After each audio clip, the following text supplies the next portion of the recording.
Hey everybody, welcome back to the Flourgoldwizards channel.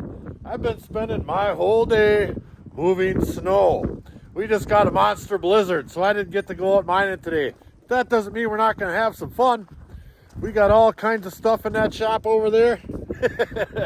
So let's go check it out. Yeah, we even got the boys to help shovel some snow today, didn't we? Yes, we did. Big Rig, Moan, and Rexaroni. There's Bowser. Yeah. There's old Moose Dogger. Yeah, I tell ya. That's a lot of snow right there. And it is windy. It just keeps piling up. I tell you what. So let's get in a nice warm shop. See what we got to have fun with. All right. That baby helped a little bit. Oh, let's dive right into it. We've got a couple of mail calls right here. We've got a giant monster bag of pay dirt from Tony Owens up at Glacier Creek Mining Company. 6-gram bag. So we're gonna have all kinds of fun in the shop. Let me get a little something out of the fridge of wonder. That's right. Boy, look at that. All my awesome stickers. I'm gonna crack this open, get settled in, and we'll begin. I guess a snow day once in a while isn't so bad. Now is it? All right, first up on the action item list, I got a package from Josh Wiersema. I hope I pronounced that properly. And he picked these up from a World of Rocks right there. World of Rock Hounds. And apparently, they do Saturday and Sunday live streams and whatnot. I'll have to check them out for sure. But he did send me a number of rocks here from there. I'm not exactly sure what the heck these are, but they certainly are polished up real nice. Very cool looking stuff. And he wanted me to send a couple to Chris Lilly, and I did, along with a few other things. There you go, Chris. That's where I got them. Excellent. Thank you guys very much. And moving right on down the line, I got another package right here from Buck and Tim Murphy. They sent a letter along with it. Let's go ahead and give it a read. Flourgoldwizard team, love your videos. Educational and entertaining. Found a couple of hats for you and some socks. PBR hat and some PBR socks. What do we got there? 1, 2, 3, 4, 5, 6 pairs. That is fantastic. Or 3 pairs, whatever. 2 hats. Here's the other one. And it looks like enough for you, Rigby, and Rex to keep your feet warm this winter. Definitely. A bag of polished rocks for Mrs. Wizard or Chris Lilly.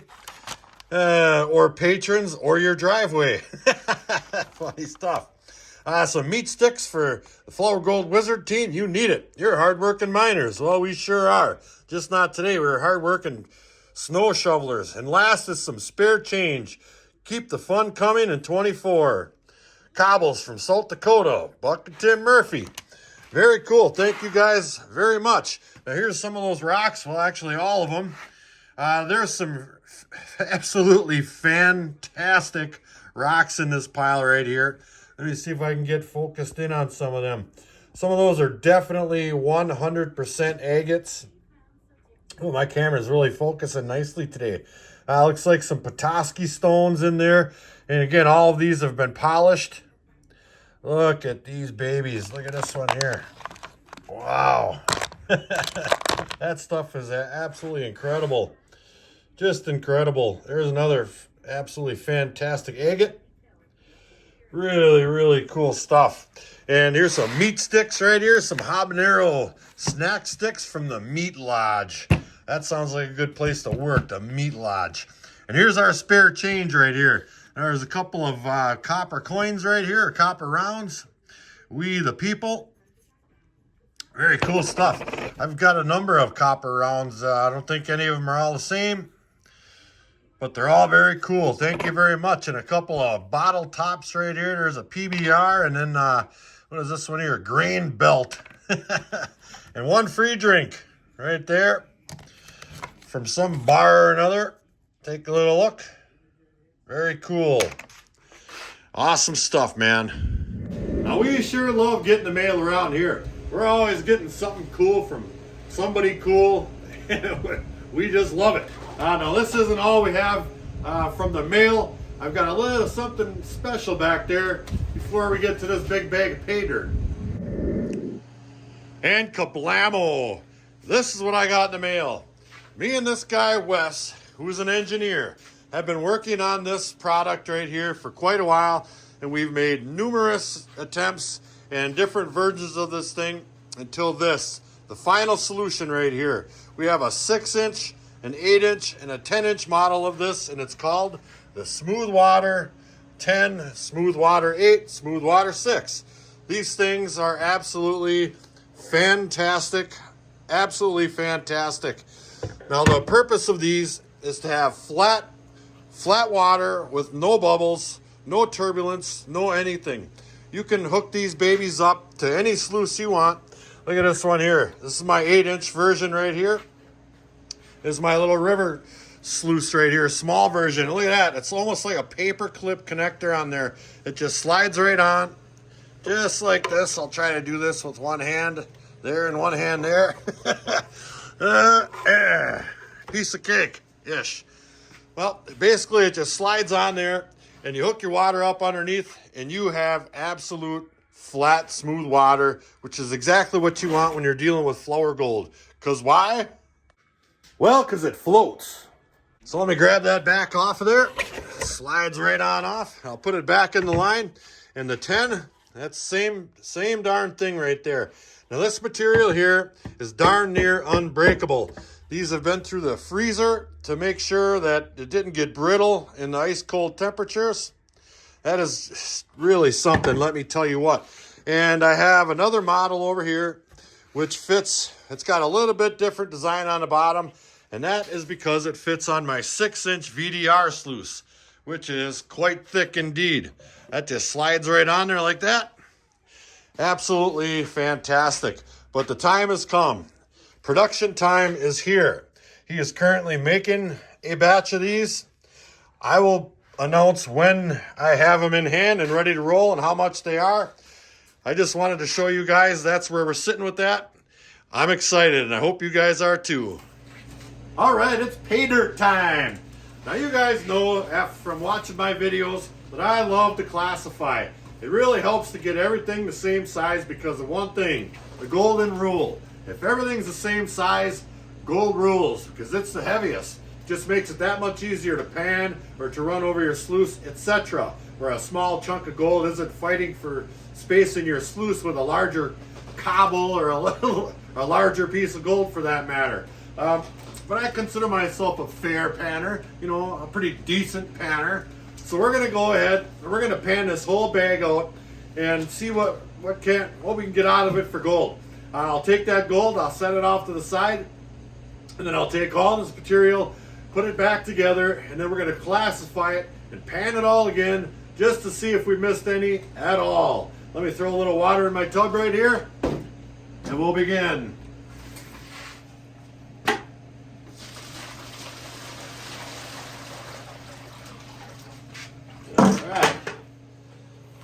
All right, we've got our pan ready to roll. Let me go ahead and slice this bag open. There we go. And it's damp. There's a lot of, oh man. The last bag of this stuff I got from Tony was good and filthy too.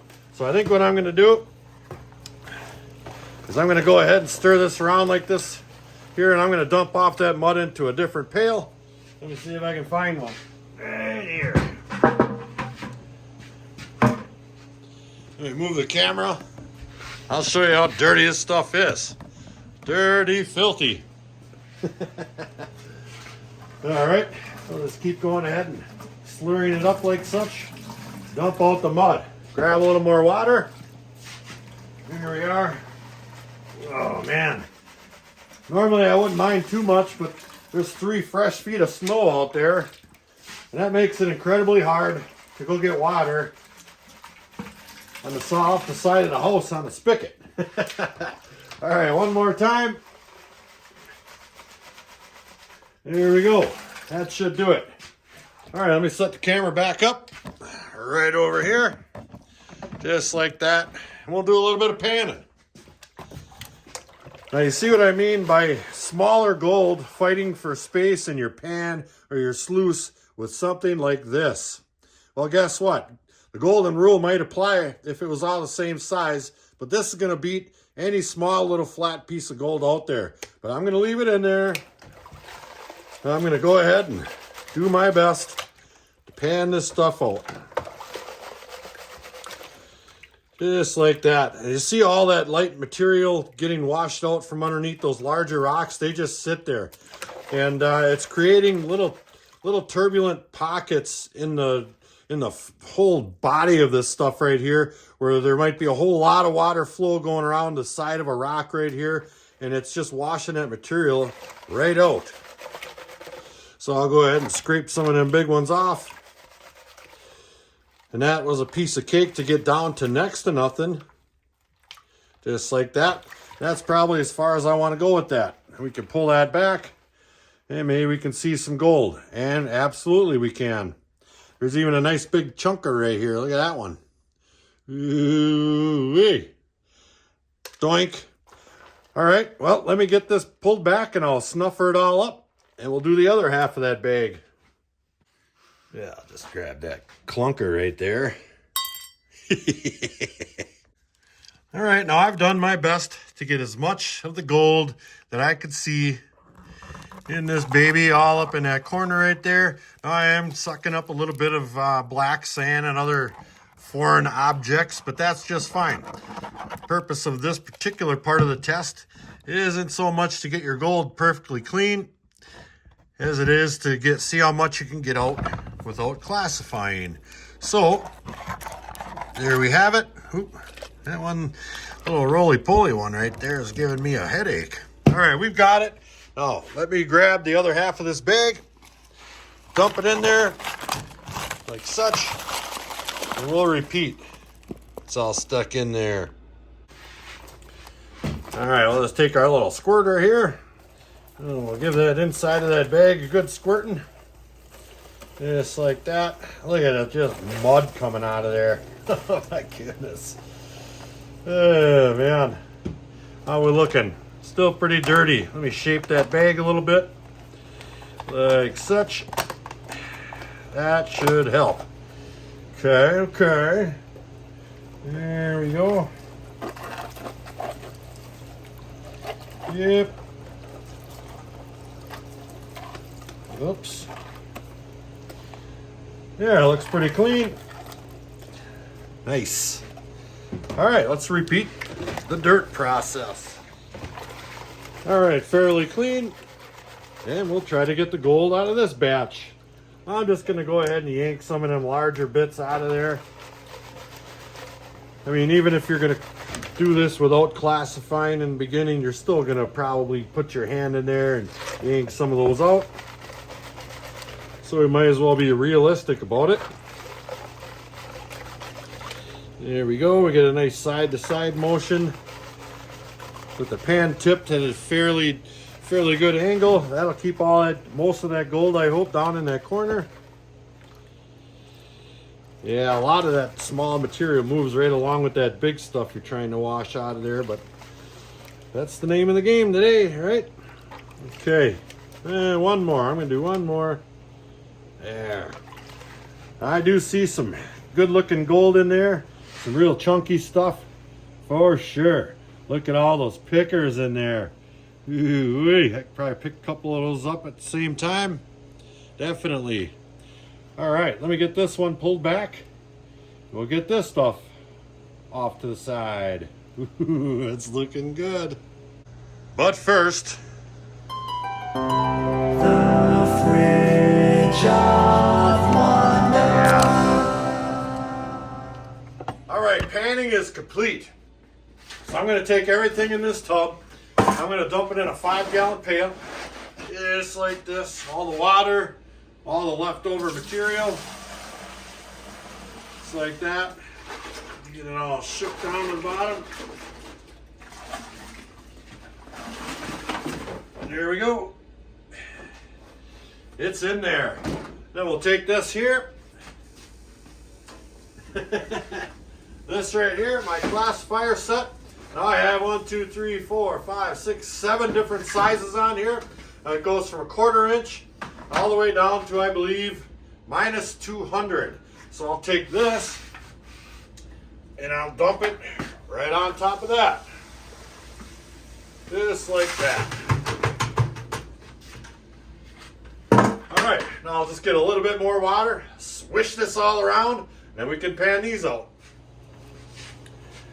All right, I'll make sure we get everything out of that 5-gallon pail. Just like that. And maybe one more, just to make sure. Yeah. There. Nice and clean. Then we'll just take a little bit of this here water and we'll dump it on there. Just like that. Get all that stuff rinsed down. And if you do this properly, you can get it all in one shot. And basically it takes, just water. A little bit of movement once in a while, but mostly just water. Just like that. And TB Magic, we've got it. Now here's all our classifications. All the material is still in each one, according to their specific size. This is the material that made it through all the classifiers into our tub. And there's a little bit more in there than I was expecting. That is some mighty small stuff. Like I said, minus 200. So I'm just gonna go ahead and I'll pan this one out live. I'll just use the flat edge of this pan here, actually the snake skin part. This has 3 different riffle styles on here, a large, a smaller, and then right over here you've got some snake skin right there, and then right over to the left is smooth-ish. I've got a lot of scratches in this old pan right here. That all helps in gold recovery. Ooh, this is some mighty, mighty fine stuff, and a lot of it I can tell right off the get-go is going to be mica flakes. For sure. It's just absolutely shiny and kind of silty, and it just kind of floats around. So we'll take our time. Ooh-wee. Mighty small. There we are. That's probably far enough. I'll see if I can back pan this with one hand. Not too darn bad. Ooh, and I do see some gold. Very little bit. Right up there. Some mighty, mighty small stuff. So let me two-hand this puppy. We'll see what we missed for sure. All right, we'll go ahead and snatch that up. Got it. And we'll do the rest of them. And the gold from the next size up. Looking pretty good. We did miss some gold for sure. That's for sure. All right, let's grab that one. Keep going down the ladder. All right, it just occurred to me that you guys might want to see what I'm talking about when the gold rules. Everything's the same size, gold rules. So I'm going to go ahead and take this next size up. Go ahead and get it down into that corner. And I'll show you what the gold does when everything is the same size. Now I'm just kind of shimmying that pan just a little bit, washing that water back and giving it a little shimmy all at the same time. And none of that gold is moving. Not one piece. If I can shimmy it and move enough water just to move the lighter material, that gold will not move unless it's shaped like a bowling ball, and it's going to roll off the pan anyway. Now there was a good amount of pieces of gold in that size right there. For sure, and that was pretty darn easy. All the small stuff is already out. It was in those other classifications, so you don't have to worry about any of that really small powder in between your gold particles right there. So that right there, after you remove this, is nice clean gold. There it is. That's a lot of pieces. Pays to classify. Let's keep going. All right, we are ready to roll. Here is the gold we got from our initial panning right here. Now there's some scattered about in here a little bit. And like I said, we weren't too concerned about getting it clean 100% till now. And we are going to clean this stuff up. It's pretty darn close. There's a little bit of black sand or whatnot in there. But that's a good amount of gold right there. and it was a 6 gram bag, so I can't wait to see what that weighs. Here's the gold we got after we classified. There's a couple of stragglers floating around in there. And it looks like we have, well, I know we have representative gold from each and every classification, minus the great big huge one on top. And, you know, that's fairly significant. So let me clean that up. We'll dry both of these out and we'll weigh them. It's time to get scientific.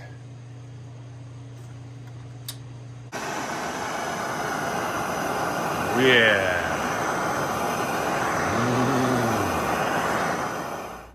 All right, it's time to weigh some gold. Look at all this beautiful stuff. Nice chunky pieces all the way down to minus 200. We got it nice and clean. Let's go ahead and dump it in our scale. Come on, get in there. Ooh-wee. Oh, my brush just broke off the end. God darn it. There we have it right there. Oh, there's one little speck in there yet. I need my brush. Oh, darn you. Get over here, yeah. Doink.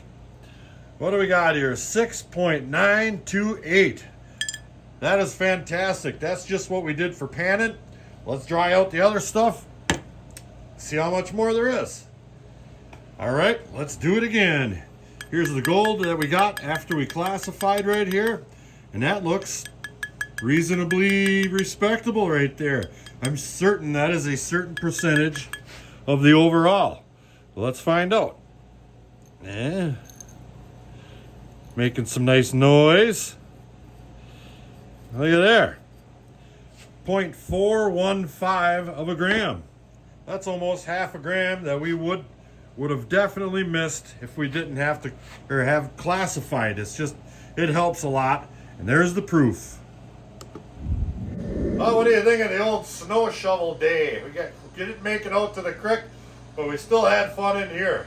I'm a little bit exhausted from moving so much snow, but that sure helps a lot. I tell you what, classifying absolutely 100% will save you gold 100% of the time.